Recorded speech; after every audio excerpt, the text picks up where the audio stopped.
Et je rappelle, quand ce n'est pas autorisé, ce n'est pas permis. J'ai fixé un cap clair. You are fake news. Wir haben so vieles geschafft, wir schaffen das. Bonjour aux anciens, bienvenue à celles et à ceux qui découvrent ce 3e épisode de Bas les masques, la chronique qui décortique les discours politiques. Alors quels procédés rhétoriques sont employés? Quelles idéologies se dissimulent derrière les mots? Quelles émotions sont mobilisées pour susciter notre adhésion? Après cette chronique, vous n'écouterez plus jamais les discours politiques de la même façon. Aujourd'hui, nous allons vous parler de la phrase, d'une assertion que nous avons déjà toutes et tous entendue. On ne peut plus rien dire. Nous allons également vous parler de l'infotainment, de ce type de programme qui mixe information et divertissement. Et en 3e partie, nous analyserons la vedette du petit écran français, Cyril Hanouna. Je m'appelle François Debraille, je suis accompagné de Delia. Bonjour. Et de Lucas. Bonjour. Alors, accrochez vos ceintures. Aujourd'hui, je vais vous parler de la fameuse expression que vous avez déjà toutes et tous entendue, « on ne peut plus rien dire ». Souvent, cette phrase surgit dans les débats pour dénoncer une censure imposée par roulement de tambour, le politiquement correct. Aïe, aïe, aïe, aïe, aïe. À première vue, la phrase semble exprimer une inquiétude sur la liberté d'expression. Mais on ne peut plus rien dire, c'est aussi une construction rhétorique complexe, chargée d'implications sociales et politiques. Derrière son apparente simplicité se cachent des stratégies discursives et des enjeux de pouvoir pour la domination de l'espace public. Décryptons-la, mot par mot, comme si nous étions des chirurgiens des discours. J'attrape mon bistouri. Commençons par le « on ». Ce pronom, en apparence universel, ne représente en réalité qu'un groupe social bien défini, celui qui détient la norme. Il ne s'agit pas d'un « nous » inclusif, englobant toute la société, mais d'un « on » normatif, renvoyant aux figures dominantes des sphères médiatiques, des sphères politiques et culturelles. Le « on » dans « on ne peut plus rien dire », ce sont souvent des personnes issues de milieux aisés et historiquement privilégiés. Et pourtant, ces mêmes figures se présentent comme réduites au silence, marginalisées par la dictature du politiquement correct. Ce « on » joue donc un rôle stratégique, celui de mettre en scène, d'un côté, une majorité qui se sent légitime à dire tout ce qu'elle pense, et de l'autre, des minorités présentées comme oppressives. Puis, il y a ce « plus », si crucial dans la phrase. On ne peut plus rien dire, introduit l'idée d'une rupture temporelle. Le mot « plus » suggère qu'il aurait existé un passé où la liberté de parole était totale et où toutes les opinions pouvaient s'exprimer librement sans aucune restriction. Un temps où les opinions pouvaient s'exprimer sans crainte. Autrement dit, un passé idéalisé est mis en contraste avec un présent où la parole serait muselée.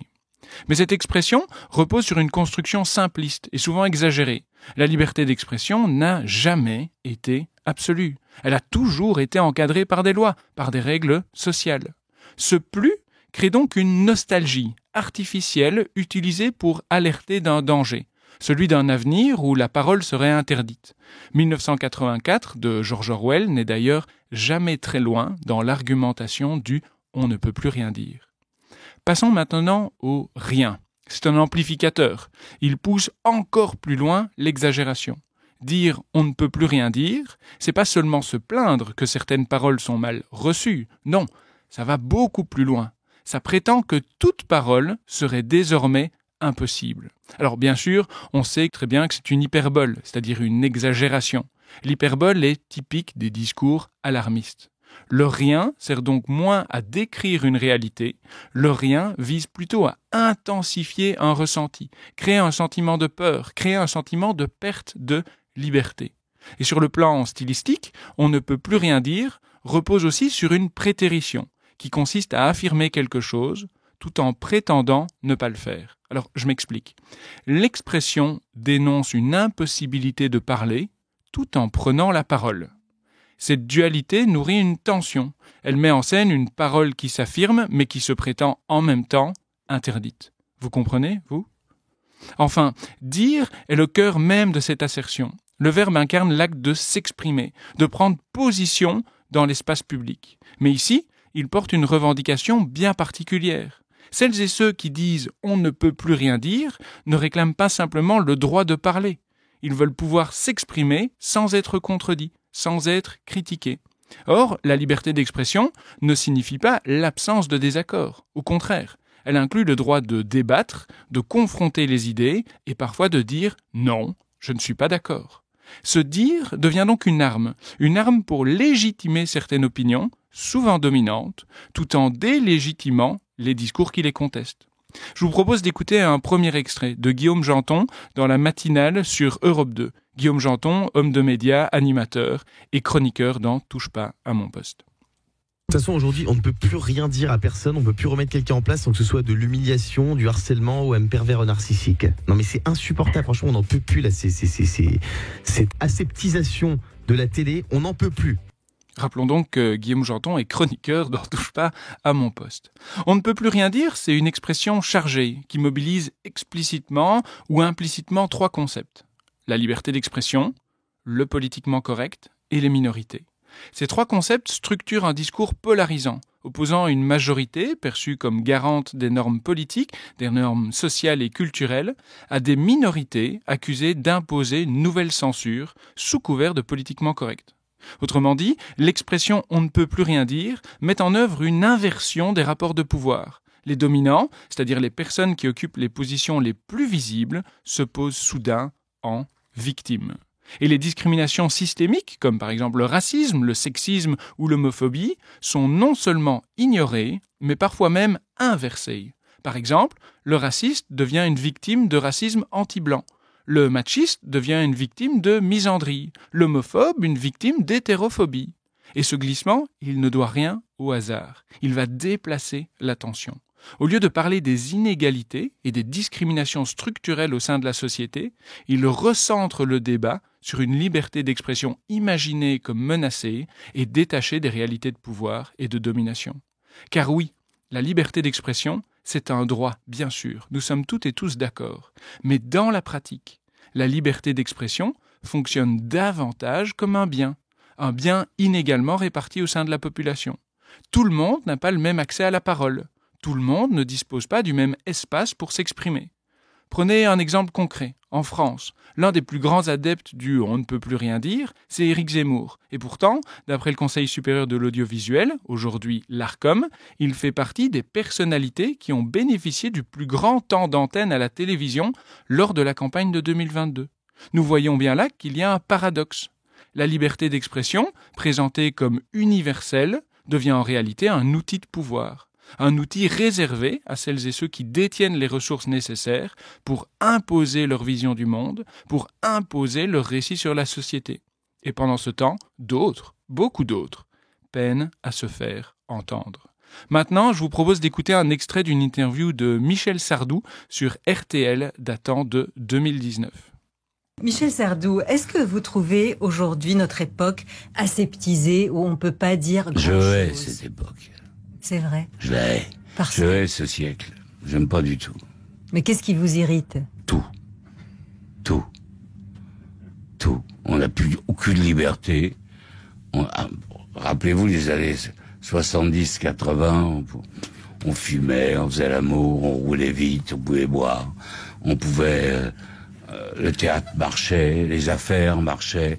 Maintenant, tout est des réseaux sociaux ridicules où des gens s'expriment, quelquefois bien, mais très souvent, c'est des abrutis.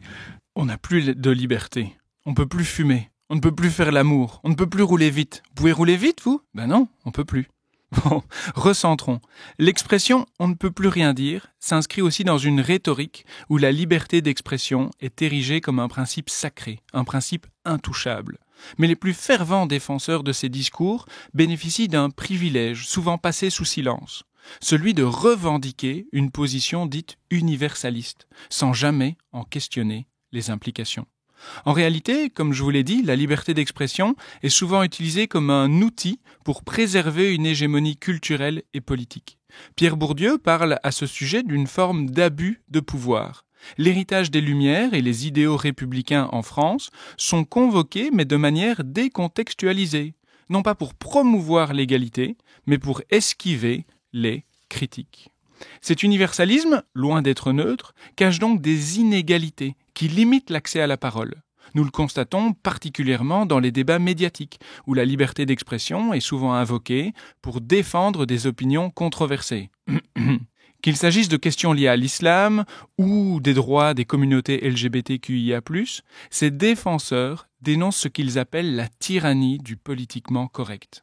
Mais en réalité, leur recours à la liberté d'expression vise surtout à protéger leur présence sur les plateaux télé ou au devant de la scène politique. En plaçant donc la liberté d'expression au-dessus de tout, ils en font un outil pour discréditer les voix qui les contestent. Ainsi, la liberté d'expression, telle qu'elle est invoquée dans ces discours, est profondément politique. Elle permet à des oratrices et à des orateurs de conserver leur pouvoir, tout en se présentant comme les défenseurs d'un bien commun, tout en marginalisant celles et ceux qui veulent redéfinir les termes du débat public. En définitive, l'expression « on ne peut plus rien dire » cache une véritable lutte pour préserver une hégémonie culturelle. Elle sert à dissimuler les inégalités profondes derrière des discours de victimisation et de défense des libertés. Mais bon, au final, vous me direz, on ne peut plus rien dire de toute façon, pas vrai ? Tout ce que j'espère, c'est que vous m'accordiez le bénéfice du doute. Quelle indignité. Moi j'ai le cœur qui saigne. C'est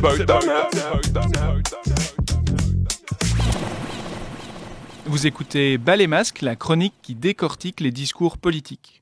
Alors avant de vous parler de Cyril Hanouna, toi, Lucas, tu souhaites nous introduire le sujet en nous présentant une évolution dans l'univers médiatique, dans la pratique journalistique, puisque tu vas nous parler de l'infotainment. Exactement, oui.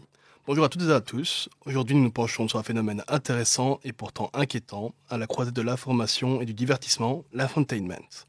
Un mot assez curieux qui pourrait sembler anodin, presque séduisant, mais qui, lorsqu'on l'examine de plus près, soulève des questions sur la santé de notre démocratie et le rôle que la presse, en tant que quatrième pouvoir, est censée jouer.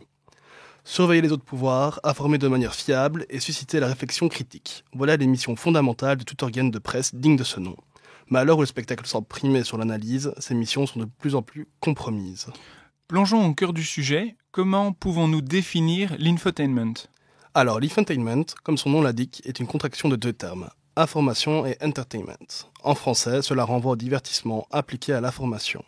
L'objectif est simple, rendre les nouvelles plus accessibles, plus attrayantes, surtout pour un public jeune ou désengagé des médias traditionnels. Il s'agit de simplifier les sujets complexes, d'adopter un ton léger et d'utiliser des formats accrocheurs. Si ce choix peut sembler judicieux dans un monde où l'attention est une ressource rare, il n'est pas sans conséquences. À force de vouloir captiver, on finit parfois par trahir. Car dans ce jeu de séduction médiatique, l'information devient secondaire, éclipsée par le spectacle. As-tu des exemples de ce genre d'émission ? Bien sûr. Prenons un exemple emblématique. Touche pas à mon poste. Officiellement, il s'agit d'un show de divertissement traitant de l'actualité et les faits divers avec légèreté et humour. Mais en réalité, Touche pas à mon poste est une matrice à infotainment où chaque détail est soigneusement calibré pour produire un effet précis. Les polémiques y sont souvent abordées sous un angle émotionnel, réduisant la complexité des sujets à des affrontements binaires. On assiste à une mécanique de forte interaction entre l'animateur, Cyril Hanouna, et ses invités, à savoir ses chroniqueurs. Hanouna occupe une place centrale. Il interrompt fréquemment les discussions, redistribue les rôles et utilise l'humour pour désamorcer ou rediriger les tensions. Cela favorise les moments viraux, souvent amplifiés par les réseaux sociaux. Mais attention, cette stratégie peut réduire les débats à des échanges simplistes ou biaisés, où les tensions émotionnelles priment sur l'analyse factuelle. Le format est conçu pour maintenir une énergie constante grâce à des punchlines, des rires et des échanges rapides, au détriment d'un approfondissement des sujets et de la réflexion critique. Dans cet extrait de l'émission Touche pas à mon poste sur le sentiment d'insécurité en France, et est donc un sujet assez délicat, un des invités, Gilles Verdez, contredit l'animateur, ce qui lui vaut de se faire couper la parole et de se faire ridiculiser à plusieurs reprises, comme nous pouvons le constater dans cet extrait. On muselle donc les opinions contraires à celles d'Hanouna, en utilisant l'humour et en décrédibilisant l'invité, au profit d'une pensée unique et clivante. Vous voyez bien ce qui se passe aujourd'hui avec le trafic de drogue, Gilles Verdez. Arrêtez de dire d'énormes bêtises. Gilles Verdez, vous êtes le roi du laxisme. Non. Gilles Verdez, qu'est-ce qu'on vous dit quand on dit on est en voie de mexicanisation ? Qu'est-ce que ça veut dire ? C'est-à-dire qu'il faut faire quelque chose très vite et aujourd'hui, il faut, je vous dis, avoir une fermeté. On peut le constater dans l'extrait, Gilles Verdez se fait couper lorsqu'il essaye de faire valoir son point de vue, ce qui rend son avis caduc, sans intérêt, ne laissant alors au spectateur qu'un seul point de vue possible, celui de Hanouna. Alors nous reviendrons sur Cyril Hanouna dans la troisième partie de notre chronique, mais as-tu d'autres exemples que Touche pas à mon poste ? Oui, bien sûr. L'émission Quotidien, présentée par Yann Barthès. Elle adopte une approche plus journalistique avec une touche plus décalée, comme on peut le voir dans cet extrait avec l'humoriste Pablo Mira sur le rapport du GIEC. Allez, autre sujet qui a sorti le cerveau des haters de leur sommeil éternel, c'est le rapport inquiétant du GIEC, ce collectif de scientifiques qui travaille sur le réchauffement climatique.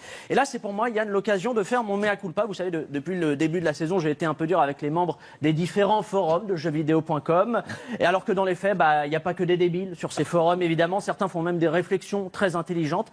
Et moi, j'ai envie de vous montrer un message qui prouve totalement l'inverse de ce que je viens de vous dire.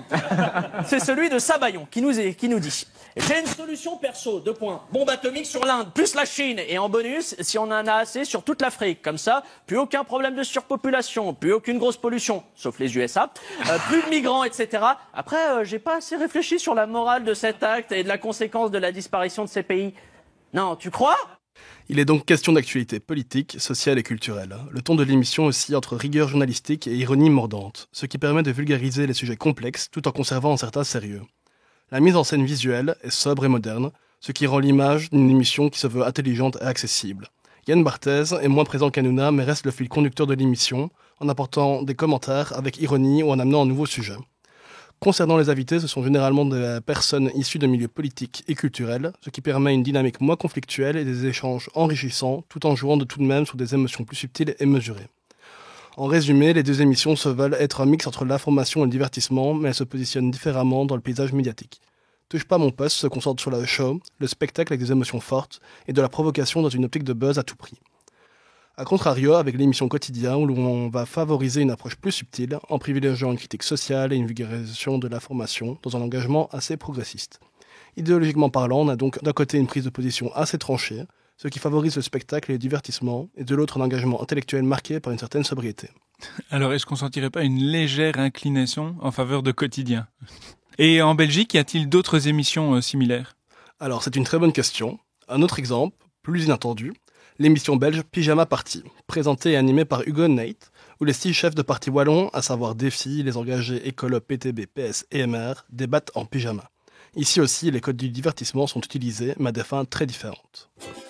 Au-delà de ça, t'es fan d'ornithologie, les oiseaux, la piaf, hein. Et d'NTM. Ouais.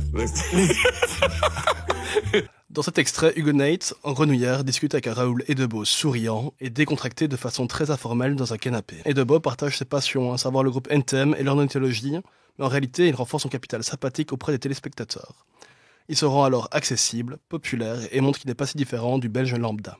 Sur les 6 épisodes, chacun des chefs de parti défend ses convictions et présente son parti sous le meilleur des jours, mais aussi leur propre image avec pour arme un humour parfois piquant et des phrases choc. T'as réussi à choper les deux, hein. Ouais, mais je pense que c'est une vraie différence. Tu m'as posé la différence tantôt entre la gauche et la droite. Je pense qu'en fait, la gauche veut taper les riches. La droite c'est ça ton point de vue veut permettre. C'est ton point de vue ou c'est factuel ? Non, mais la droite veut permettre aux pauvres de devenir riches. En comparaison avec Touche pas à mon poste, qui lui joue sur les tensions et manipule les échanges pour maximiser l'audience, cette émission belge cherche à humaniser les figures politiques et à désacraliser leurs fonctions sans pour autant diminuer l'importance, tout en rendant les personnes accessibles et réelles, comme nous, les spectateurs. Le ton reste léger sous la forme d'une émission de télé-réalité, avec des punchlines et des pics entre les politiciens, mais on reste sur les idées, programmes et les partis. Certes, mais toujours dans une logique de calcul. Ce contraste révèle que les problèmes n'est pas tant le mélange entre information et divertissement que la manière dont ce mélange est orchestré.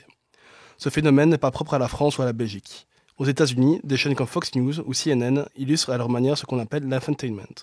Fox News, par exemple, joue sur les émotions fortes et la polarisation idéologique, tandis que CNN propose des débats calibrés pour séduire une audience plus progressiste.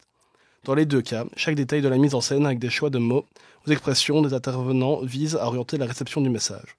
Cette stratégie amplifie la polarisation, enfermant chacun dans sa bulle d'information et en renforçant les divisions sociales. En France, ces dynamiques s'aggravent avec la concentration de médias dans les mains de quelques grands groupes. Vincent Bolloré, à travers Vivendi, contrôle une partie significative du paysage médiatique, avec des chaînes comme CNews et des publications comme Paris Match. Son influence s'étend même à la formation des journalistes, via l'Institut européen de journalisme. Cette centralisation du pouvoir médiatique facilite l'imposition d'une vision idéologique homogène, compatible avec les intérêts de ses propriétaires. Quand l'infotainment s'insère dans ce contexte, il devient un outil redoutable pour façonner l'opinion publique à grande échelle, souvent au détriment de la diversité des idées et de la qualité de l'information. Et que nous réserve l'avenir ? Quels sont les effets à long terme de l'infotainment ? En simplifiant les sujets complexes et en jouant sur les émotions plutôt que sur la raison, l'infotainment affaiblit l'esprit critique. Le spectateur ne s'interroge plus, il consomme de manière passive des récits biaisés. Pire encore, en transformant chaque interaction en un calcul stratégique, l'infotainment diminue la confiance dans les médias et dans la politique elle-même. On peut donc légitimement se poser la question, où est la vérité au final ? Face à cette situation, il est important de rappeler qu'il existe des alternatives. Des médias comme Mediapart, basés sur un modèle avec des abonnements, des dons transparents, montrent qu'il est possible de produire une information indépendante, rigoureuse et exigeante.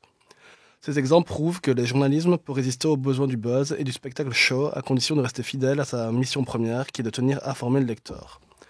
En conclusion, l'infotainment redéfinit profondément le rôle des médias dans notre société. Si ces pratiques peuvent rendre l'information plus attrayante, elles menacent également de réduire notre capacité à penser par nous-mêmes. La prochaine fois que vous regardez une émission ou lisez un article, prenez le temps de vous interroger. Ce contenu me pousse-t-il à réfléchir ou cherche-t-il simplement à capter mon attention ? Parce qu'entre s'informer et se distraire, la frontière est parfois fine. Et pourtant, elle fait toute la différence. Mais les gens sont dégoûtés de ça. Il y a des colères qui sont parfaitement saines. Parce que c'est notre projet. Ce n'est pas vrai ce qu'il dit. Ça n'a aucune chance de réussir. Restez avec nous pour cette troisième partie de notre chronique Bas les masques, la chronique qui décortique les discours politiques. Alors le moment tant attendu est arrivé, il est là, c'est maintenant. Delia, nous t'écoutons. Dis-nous tout sur Cyril Hanouna et l'émission Touche pas à mon poste. Bonjour à toutes et à tous. Donc, dans cette troisième partie, après avoir remarqué avec Lucas comment les formes médiatiques sont de plus en plus diversifiées au XXIe siècle et en essayant de combiner de plus en plus actualité et divertissement, je vais vous illustrer plus en profondeur le phénomène de l'infotainment à travers un exemple que Lucas a déjà évoqué tantôt, mais qui est très connu pour les francophones. On parle ici de Cyril Hanouna. Cette figure incontournable du paysage télévisuel français, aussi surnommé Baba, présente l'émission phare Touche pas à mon poste sur la chaîne C8 appartenant au groupe Canal+, qui est lui détenu par Vincent Bolloré. Mais avant de nous pencher plus sur Vincent Bolloré et son influence, il est primordial de comprendre pourquoi la figure de Cyril Hanouna est aussi importante et a pris autant de place sur la place médiatique. Alors commençons par le commencement. Comment Cyril Hanouna est-il parvenu à capter l'attention d'un large public tout en combinant divertissement et actualité dans ses émissions télévisées ? Eh bien, pour répondre à cette question, il faut d'abord être conscient de la première caractéristique que comporte l'émission. Touche pas à mon poste est une émission diffusée sur le poste C8 et donc à la télé. Le fait d'apparaître à la télé confère à l'émission une légitimité due au simple fait que c'est à la télé et non sur les réseaux sociaux, par exemple. C'est aussi ce qu'on appelle le biais de légitimité, et donc le fait que l'audience va le prendre plus au sérieux, rien que pour le fait que son contenu apparaît à la télévision. Mais cette seule caractéristique ne confère pas à Hanouna et à son émission toute la légitimité et ne lui assure pas des spectateurs. Son but est de toucher un public très large tout en faisant passer des messages d'actualité. C'est pourquoi il combine et additionne plusieurs variables. Hanouna sait que le public qui le suit veut avoir du divertissement et donc choisit de faire de la politique tout en amusant son public ou en affichant des émotions très fortes exprimées par des intervenants ou les chroniqueuses et chroniqueurs. En effet, pour gagner l'attention d'un public large, Hanouna ajoute des questions humoristiques ou transforme un débat d'actualité en quiz afin de divertir les spectateurs. Dans le même objectif et pour toucher le plus de jeunes, Hanouna fait aussi venir sur son plateau de nombreuses personnalités touchant les jeunes, comme le rappeur Brulux, la chanteuse Aya Nakamura, M. Pokora, Booba, Polska et de nombreux autres. En plus de ces personnalités souvent invitées sur son plateau, Hanouna est aussi souvent à la recherche du sensationnel sur sa chaîne et il l'emmène soit en créant des débats sur des sujets sensibles comme la vaccination obligatoire, l'interdiction de l'abaya ou bien l'harcèlement d'une fille noire dans une école, soit en renforçant tout genre de sujets qui relèvent de l'empathie auprès de son public. L'émotion ou la projection émotionnelle des téléspectatrices et des téléspectateurs est donc au cœur des émissions de Cyril Hanouna. Eh bien, Hanouna, justement conscient de son public, exploite une dynamique particulière. Souvent, comme lors du débat sur l'interdiction de l'abaya dans les écoles, inclus dans la rubrique de l'émission s'intitulant « Le buzz du jour », il choisit de munir les intervenants de pancartes indiquant les réponses « oui » ou « non ». Les intervenants peuvent se situer en deux groupes divisés entre les rouges et les bleus. Ces couleurs sont fortement appuyées par des spots lumineux aussi, des couleurs respectives dans le plateau de l'émission. Souvent, les personnes qui se placent sous les spots bleus sont en accord avec le buzz du jour, et les rouges ont une position engagée et souvent contraire au sujet du buzz du jour. Ces pratiques, bien que le débat soit animé et théâtralisé sur le plateau, pousse en fait les téléspectateurs à s'associer à un des deux groupes. Cette pratique favorise aussi une réponse simpliste du mode « tout est blanc » ou « tout est noir », ou ici dans ce cas « tout est bleu » ou « tout est rouge » et rien n'est gris. Dans d'autres dynamiques de débat plus classiques, Cyril Hanouna choisit soigneusement les places de ses invités afin d'accentuer les tensions et de marginaliser physiquement mais aussi symboliquement les avis en minorité. De plus, malgré sa place d'animateur qui n'est pas censé donner son avis mais seulement diriger et animer les débats, les questions de Cyril Hanouna sont posées à ses intervenants sont souvent porteuses de son opinion personnelle, comme on l'a vu lors de la campagne de vaccination en France avec la venue des JO dans l'émission du 23 avril 2024. Campagne de vaccination contre le Covid qui a commencé. Est-ce qu'on en fait trop sur cette campagne de vaccination ? Oui, une nouvelle campagne de vaccination a démarré en France pour une durée de 2 mois. L'objectif, être prêt face à un potentiel retour en force du virus qui pourrait se propager massivement à l'arrivée des Jeux Olympiques. Est-ce qu'on n'en ferait pas un peu trop ? Qui compte vraiment se faire refaire vacciner ici ? Petit extrait. Vous me donnez votre avis juste après. Géraldine Maillet, pas besoin de pancarte, on sait ce que tu vas dire. Suite à cette question, les chroniqueurs et les invités se sont positionnés. Hanouna laissant d'abord la place à la parole à ceux qui pensent qu'on en fait trop. Mais lorsque celles et ceux qui pensaient qu'on n'en fait pas trop devaient répondre, les interventions se passaient différemment. Après, je trouve que, pardonnez-moi, moi, pour éventuellement ma grand-mère ou les gens de ma famille qui sont très âgés ou très malades, ça ne me pose aucun problème qu'ils se fassent vacciner. Je pense que c'est très bien, il n'y a aucun problème avec ça. Parce que je peux vous dire un truc ? Oui. Je dis comme je le ressens. Oui. Une fois de plus.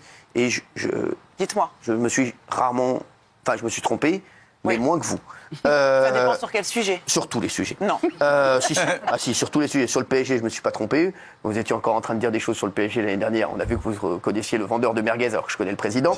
Ces attaques personnelles ne sont pas seulement rencontrées sur ce thème, mais comme nous allons le voir un peu plus tard, sont rencontrées notamment envers des personnes politiques. Car, en effet, sur l'émission Touche pas à mon poste, ça parle pas que vaccination, mais aussi élection. Le groupe Canal est détenu par Vincent Bolloré. Quel rôle joue-t-il dans l'orientation politique des contenus diffusés dans les émissions de Cyril Hanouna ? Et quelle est l'implication de cette influence pour le paysage médiatique français ? Eh bien, l'influence que Vincent Bolloré a sur l'émission de Cyril Hanouna est due au fait qu'il est l'actionnaire majoritaire et donc il peut imbriquer ses penchants politiques dans l'émission. Mais avant d'aller plus loin, je pense qu'il faut d'abord connaître un minimum d'informations sur Vincent Bolloré. En effet, ce dernier est un milliardaire et homme d'affaires français, aussi connu pour sympathiser avec les partis de droite et d'extrême droite français. Bolloré, étant propriétaire d'un empire médiatique comprenant des chaînes télévisées dont C8 et CNews, des radios comme Europe 1 et des magazines comme Gala et Voici, dispose d'une capacité unique à influencer l'opinion publique. À travers tous ces canaux, Vincent Bolloré renforce la visibilité et la légitimité des discours d'extrême droite, ce qui a notamment été remarqué avec Cyril Hanouna qui, lors d'une émission en 2024, a explicitement favorisé le rapprochement entre le Rassemblement national et Reconquête sous les yeux du public, jouant donc un rôle d'entremetteur politique. Dans ce cadre, Cyril Hanouna illustre le lien complexe entre le contenu médiatique et les intérêts de Bolloré en invitant des personnalités politiques comme Éric Ciotti, Jordan Bardella ou Sarah Knafo, tous promouvant des idées d'extrême droite. Le contrôle des médias par des groupes privés comme celui de Bolloré peut aussi avoir un impact profond sur la démocratie elle-même, car en façonnant le débat public et en mettant en avant ces figures politiques, il influence la perception des électeurs et en donnant une tribune répétée aux idées d'extrême droite, ces médias participent en fait à leur normalisation. Il faut aussi noter le fait que en fait, la loi du 30 septembre 1986 relative à la liberté de communication impose à respecter le pluralisme des opinions et des courants politiques. Mais même si les chroniqueurs de Touche pas à mon poste ont des idées politiques variables, les personnalités politiques qui ont été le plus mentionnées ou présentées à l'antenne entre septembre et décembre 2021 pendant la période de préparation de l'élection présidentielle étaient Éric Zemmour avec un pourcentage de 44,7%, suivi par Macron 22,5%, Marine Le Pen 7,1% et Hidalgo 3,4% cumulés à l'antenne. Mais lorsque Cyril Hanouna est questionné sur la représentation politique dans son émission, voici comment il réagit. Franchement, les mecs, on invite des gens du Front Populaire, ils ne viennent pas. Donc forcément, on ne va pas les inventer. Cyril Hanouna se défend et essaye de se déresponsabiliser. Mais si nous regardons de plus près, nous observons que Hanouna attaque, encore une fois, comme nous l'avons dit plus haut, tous ceux et celles qui sont contre son raisonnement.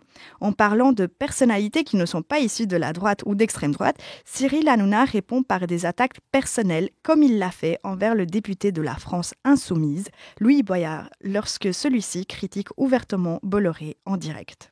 Tu crois que la liberté de la presse, on peut jouer avec? Tu crois que j'ai peur de toi ou quoi? Monter Zemmour à la présidentielle et maintenant on aurait pas monté Zemmour, il a fait 7%. J'ai reçu plus de gens de la NUPES ici que Zemmour, espèce d'abruti. Les NUPES, je les reçois tout le temps. Si t'es député, c'est grâce à nous aussi. On n'est même pas con. Si t'es député, c'est grâce à nous. Si t'es député, c'est grâce à nous. Mais t'as voté pour moi, toi?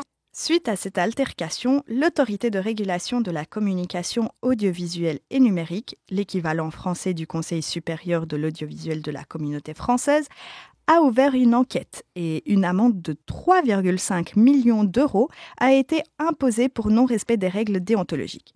Mais c'est important de noter le fait que ce n'était pas la première fois que l'émission Touche pas à mon poste a été sanctionnée par l'Arcom à cause des propos et gestes inappropriés ou discriminatoires de la part de Cyril Hanouna.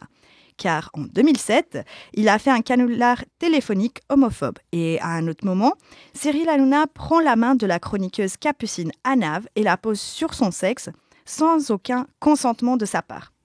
Ce que je suis en train de vous dire est un résumé des affaires, mais Touche pas à mon poste a cumulé les mises en demeure, les amendes et les appels au règlement pour en arriver à une trentaine en seulement 12 ans de passage à l'antenne. Alors Délia, selon toi, la neutralité des médias en France, est-ce que c'est encore une réalité à l'heure actuelle ? Alors ça, c'est une grande question que tu me poses. En fait, pour ceci, il faudrait déjà définir ce que c'est que la neutralité. Mais on le sait, il est impossible d'être à 100% neutre parce que rien que les mots qu'on choisit pour parler d'un sujet lorsque nous essayons d'être neutres reflètent en fait tout de même une prise de position. Ceci étant dit, la France appuie quand même sur des bases solides en matière de liberté des médias qui ont été héritées de la Révolution française et de la loi de 1881 sur la liberté de la presse qui dit qu'il doit y avoir une indépendance relative des médias vis-à-vis des institutions politiques. Mais comme on peut le voir, des failles demeurent car la France, mais pas que, a été critiquée notamment dans le rapport datant de 2023 sur l'état de droit dans l'Union européenne pour le manque de transparence sur la propriété des médias, comme on l'a vu notamment avec Bolloré. Merci beaucoup Délia et merci Lucas pour vos analyses. Pas de souci. Merci à toi. Nous nous retrouvons très vite pour un nouvel épisode de Bal et Masque, la chronique qui décortique les discours politiques. Restez curieux, à très vite.